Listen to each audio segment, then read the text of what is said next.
Welcome dear students. आपका स्वागत है ड्रीम हाई एकेडमी में।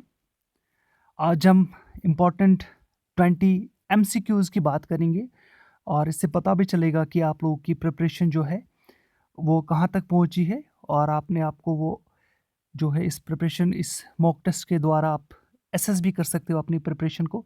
तो पहला क्वेश्चन है, Mount Everest is in dash Himalayas. याद रख लीजिएगा, Mount Everest is in dash Himalayas. इसका ऑप्शन है an, a, the and no article. तो इसका सही आंसर जो है, जी हाँ, आप कमेंट बॉक्स में अपना स्कोर लिख लीजिएगा।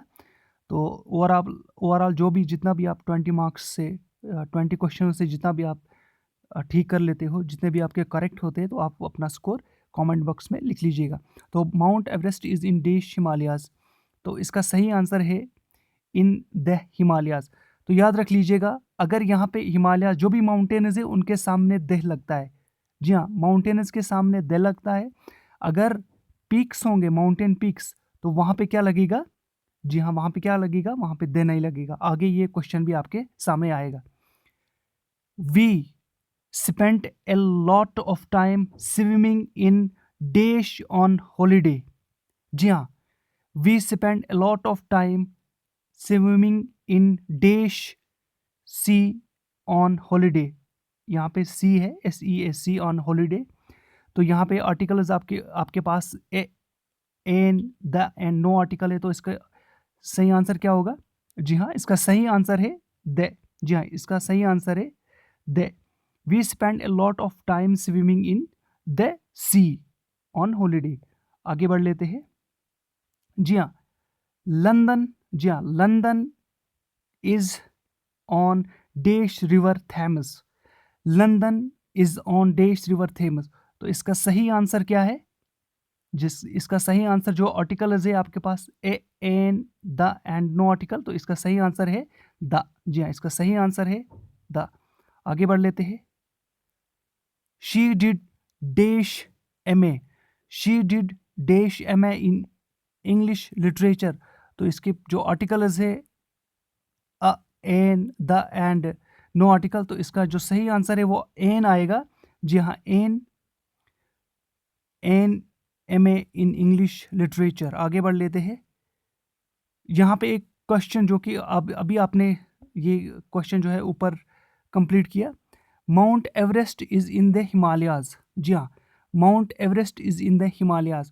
तो देखिएगा, मैंने आपको कहा था कि जहाँ पे हिमालयाज़, हिमालय जो है माउंटेन रेंज है, माउंटेन्स है हिमालयाज़, तो माउंटेन्स के साथ दे आता है। लेकिन यहाँ पे क्या है, ये माउंट एवरेस्ट है, यानी ये पीक है। तो यहाँ पे क्या आएगा, आप देख सकते हो, mount Everest is in the Himalayas. तो इस यहाँ पे नो आर्टिकल आएगा। जी हाँ, नो आर्टिकल। जी हाँ, नो आर्टिकल, क्योंकि पीक्स के साथ मैंने ऊपर ही कहा था कि क्वेश्चन आएगा, तो ये इस यहाँ पे नो आर्टिकल आएगा। जी हाँ, आगे एक और क्वेश्चन है। There is no one dash the class. Dash the class. जी हाँ, ये आर्टिकल्स के रिलेटेड थे ये क्वेश्चंस। अब यहाँ पे प्रिपोर्शंस के रिलेटेड होगा। जी हाँ, आर्टिकल्स के रिलेटेड 5 क्वेश्चंस, और अब देखते हैं प्रिपोर्शंस के रिलेटेड। तो पहला क्वेश्चन है, there is no one dash in the class. तो आंसर आएगा इसका, there is no one in the class. जी हाँ, there is no one in the class. जी हाँ, अब यहाँ पे इन कैसे आएगा, देखिएगा, आप क्लास के अंदर हो, तो यानी इनक्लोज्ड एरिया, इसको कहते हैं इनक्लोज्ड एरिया। इन, जहाँ पे चार दीवारी बंद होगी वहाँ पे इन आता है, याद रख लीजिएगा। जहाँ पे आप अपने आप को कमरे में पाते हो, या मान लो अगर आप कमरे में बैठे हो, तो आप कहोगे कि इन द रूम। अगर आप पर्टिकुलर किसी लोकेशन में हो, किसी जगह पे खड़े हो, आप यहाँ पे दरवाजे पे हो, तो आप क्या कहोगे? आप पर्टिकुलर जगह पे बात करते हो ना, एट आता है। तो याद रख लीजिएगा, ये ऑलरेडी हमने पढ़ाया है, प्रिपोर्शंस का लेक्चर आप देख सकते हो, क्योंकि प्रिपोर्शंस काफ़ी इंपॉर्टेंट है और बहुत ही वसी चैप्टर है, बहुत वसी लेक्चर है। तो आप वो देख सकते हो और आपके सारे डाउट्स क्लियर हो जाएंगे। आगे बढ़ लेते हैं। यहाँ पे ये वाला question, he lives dash Sasni. Sasni क्या है? ये एक अलीगढ़ में एक जगह है, तो ये सासनी एक जगह है, और जगह गेट है यहाँ पे। जी हाँ, ये गेट है। तो गेट क्या आएगा यहाँ पे? ही लिव्स इन प्रिपोर्शनस, आपके पास बहुत सारे जी प्रिपोर्शनस हंड्रेड्स के होंगे। आपके पास इन है, आपके पास इनटू है, ऑन टू है, जी हाँ, और बाई है, एट है, एक्स्ट्रा। तो आपका जो सही आंसर है यहाँ पे आप क्या लगा सकते हो, तो इसका सही आंसर आएगा एट। अभी मैंने आपको कहा था पर्टिकुलर प्लेस, लोकेशन, जी हाँ, लोकेशन यहाँ पे डिस्क्राइब करता है। लोकेशन में क्या आता है, एट आता है। तो आगे बढ़ लेते हैं, ये भी प्रिपोजिशंस है। Please sit dash the next bench, please sit क्या आएगा, ऑन। अब ये ऑन कैसे आएगा, देखिएगा, मैंने आपको कहा था सरफेस पे, रोड पे आप चलते हो तो रोड पे क्या लगता है, ऑन लगता है, ठीक है। रोड पे जब आप चलते हो ऑन लगता है। आप जब टेबल के ऊपर चढ़ जाओगे या आप किसी भी बेंच के ऊपर चढ़ जाओगे तो ऑन लगेगा, क्योंकि पूरा जो आपका स्पेस है ना वो खुला होता है। जी हाँ, स्पेस आपका ओपन होता है, तो वहाँ पे क्या लगता है, ऑन लगता है, याद रख लीजिएगा। आगे बढ़ लेते हैं, आगे बढ़ते हुए ये आएगा, he was married dash an early age. जी हाँ, यहाँ पे क्या आएगा आंसर, जी हाँ, इसका आंसर आएगा eight N early as.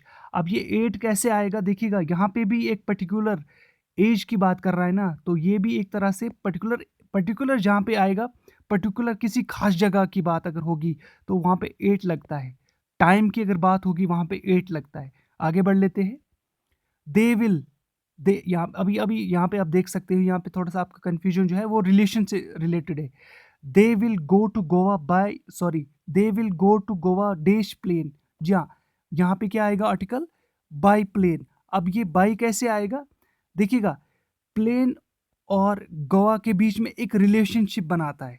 Preposition जो बाई है ना, बाई एक रिलेशनशिप बनाता है, याद रख लीजिएगा, बाई एक रिलेशनशिप बनाता है किसके बीच में, गोवा एंड प्लेन के बीच में। अगर यहाँ पे हम बताएंगे they will go to Goa at plane, तो ये सारा गलत हो जाएगा, तो बाई से रिलेशनशिप बन जाती है। आगे बढ़ लेते हैं, अब यहाँ पे एंटोनियम्स का जो आपको बताना है, यानी जो अपोजिट मीनिंग है। पहला है एंटोनियम ऑफ ग्लोरियस, पहला है पेनफुल है, सैड है, कावर्डली है और ह्यूमिलिएटिंग है। तो इसका जो सही आंसर है वो, जी हाँ, ग्लोरियस का क्या होता है, ग्लोरियस जो है तो वो शानदार होता है, तो इसका जो है वो ह्यूमिलिएटिंग होता है। शानदार का क्या आएगा अपोजिट, ह्यूमिलिएटिंग। आगे बढ़ लेते हैं, बेस, जी हाँ, बेस का एंटोनियम का क्या होगा, जी हाँ, बेस का एंटोनियम आपके पास क्लाइमैक्स है, टॉप है, रूफ है और हाइट है। तो बेस आपको पता है, ये बेस हो गया नीचे, तो इसका जो आ, सही आंसर है, तो इसका सही आंसर टॉप है, जी हाँ, इसका सही आंसर टॉप है। आगे बढ़ लेते हैं, एंटोनियम ऑफ एनॉय, जो एनॉय जो है आपको पता है, एनॉय का एंटोनियम आपको बताना है, प्रेज पहला ऑप्शन है, प्लीज दूसरा ऑप्शन है, रिजॉइस तीसरा ऑप्शन है और रिवार्ड चौथा ऑप्शन है। तो इसका सही आंसर जो है, जी हाँ, एनॉय करना किसी को, इसका सही आंसर है किसी को प्लीज करना, किसी को एनॉय करना यानी किसी को प्लीज करना, इसका सही आंसर है किसी को खुश करना। आगे बढ़ लेते हैं, अब 14th क्वेश्चन है एंटोनियम, जी हाँ, एंटोनियम ऑफ कावर्ड, कावर्ड हो गया एक बुजदिल, सॉरी क्राउडेड, क्राउडेड यहाँ पे क्राउडेड है, antonym of crowded, busy, crowded हो गया जहाँ पे बहुत सारी जगह होती है। तो कोई पहले देखिएगा, आप एंटोनियम और सिनोनिम में आप एक चीज़ याद रख लीजिएगा, आप मीनिंग आप देख लीजिएगा, आपका वर्ड पावर इसमें चेक होता है, वर्ड पावर, आपके पास कितनी नॉलेज होती है वर्ड्स की, आप अनगिनत वर्ड्स को जानते हो क्या। तो इस तरह से ये क्वेश्चन पूछे जाते हैं। ब्यूजी, क्वाइट, कंजेस्टेड एंड डेजर्टेड, जी हाँ, चौथा ऑप्शन है डेजर्टेड, तो इसका सही ऑप्शन है डेजर्टेड। डेजर्ट का मतलब है जहाँ पे कोई नहीं होता है, जी हाँ।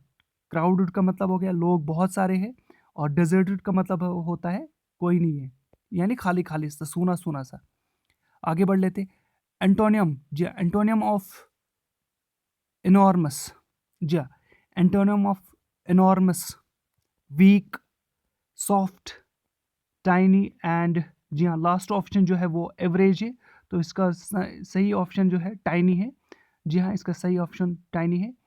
अब सिनोनिम्स की बात करते हैं, तो सिनोनिम्स की बात कर लेते हैं। यहाँ पे सिनोनिम ऑफ मोडेस्ट, मोडेस्ट का पहला ऑप्शन है क्वाइट, जी हाँ, उसके बाद गिग्नेटिक, उसके बाद है शॉर्ट लिव्ड और उसके बाद है रफ, लास्ट वाला है रफ। तो जो सही आंसर है मॉडेस्ट का वो आपके सामने है, जी आप बता सकते हो। तो इसका सही आंसर जो है वो क्वाइट है। ये सिनोनिम है यानी सेम मीनिंग, सेम मीनिंग। आगे बढ़ लेते हैं। Very important 17th question. जी हाँ 17th question, synonym of alert. जी हाँ, अलर्ट का सिनोनिम क्या होता है? Intelligent, observant, watchful and energetic. तो कंफ्यूज नहीं होना, एक बार फिर देख लेना, ये कंफ्यूजिंग क्वेश्चन है आपके सामने। Alert, intelligent, observant, watchful and energetic. तो इसका सही आंसर है, जी हाँ, इसका सही आंसर है वॉचफुल। इसका सही आंसर है अलर्ट का वॉचफुल। आगे बढ़ लेते हैं। सिनोनिम, इसका जो सिनोनिम है ब्रीच का, तो आपको बताना है ब्रीच का सही आंसर क्या होगा। रेस्ट्रिक्ट, जंक्चर, कनेक्शन और ब्रेक। जी हाँ, आखिर में है ब्रेक। तो आप देख सकते हो इसका सही आंसर है लास्ट वाला, ब्रेक। ब्रीच हो गया तोड़ना। जी हाँ, ये अमूमन ये कानून के साथ होता है यूज़। किसी उल्लंघन किया, ब्रीच लॉज को ब्रीच किया, तो वो ब्रेक होता है। तो ब्रेक भी कह सकते हैं, आपने ब्रेक किया। आगे बढ़ लेते हैं। Synonym of refund. रिफंड काफ़ी इंपॉर्टेंट क्वेश्चन है आपके सामने। Distributed, penalty, receive and reimburse. जी हाँ, रीइम्बर्स लास्ट का है ऑप्शन। तो आपके पास चारों ऑप्शन है, तो इसका सही आंसर जो है वो है फोर्थ वन, रीइम्बर्स। यानी रिफंड का जो सिनोनिम है वो है रीइम्बर्स। आगे बढ़ लेते हैं। रिगार्ड। अब रिगार्ड ये आखिरी क्वेश्चन है। जी हाँ, रिगार्ड आखिरी क्वेश्चन है। इसका ऑप्शन है सिक्योर, सेकंड है पुअर, स्ट्रांग और व्यू। तो जो इसका सही आंसर है वो आप बता सकते हो। जी हाँ, कमेंट कीजिएगा। तो इसका सही आंसर जो है वो है view. Synonym of regard is view. जी हाँ, ये था आपका टेस्ट। आप अपना स्कोर कमेंट बॉक्स में लिख लीजिएगा। उसके साथ साथ फ्री नोट्स के लिए आप dream high academy Telegram channel है, वहाँ पे आप जाइए, ज्वाइन कीजिए और फ्री नोट्स का फ़ायदा उठाइएगा। उसके साथ साथ आपके पास अभी भी वक्त है, अभी भी मौका है। आप हमारा जो ऑलरेडी लेक्चर्स है प्रिपोशनल्स और आर्टिकल्स के रिलेटेड, उसके रिलेटेड आप जान जाइएगा। देखिए बाकी जो है उसमें, इसमें आरसी आता है, रीडिंग कॉम्प्रिहेंशन। वो आपको पैसेज मिलेगी, आपको जिस तरह की पैसेज होगी आपको फिर क्वेश्चंस उसी तरह से सॉल्व करने हैं। स्पेल आउट, आपकी स्पेलिंग वहाँ पे पूछी जाएगी। जी हाँ, तो वो आपको खुद वहाँ पे डिसाइड करना है। तो ये जो क्वेश्चंस है सिनोनिमस, एंटोनिमस, ये आपको डायरेक्टली पूछे जाते हैं, जैसे आर्टिकल्स के बारे में, प्रिपोशनल्स के बारे में। तो वो लेक्चर्स अगर आप जानना चाहते हो तो आपके पास प्रिपोशनल्स और आर्टिकल्स के रिलेटेड लेक्चर्स डिस्क्रिप्शन में नीचे दी हुई है, तो आप वो जाके देख सकते हो और अपना जो डाउट है वो क्लियर कर सकते हो। Thank you guys.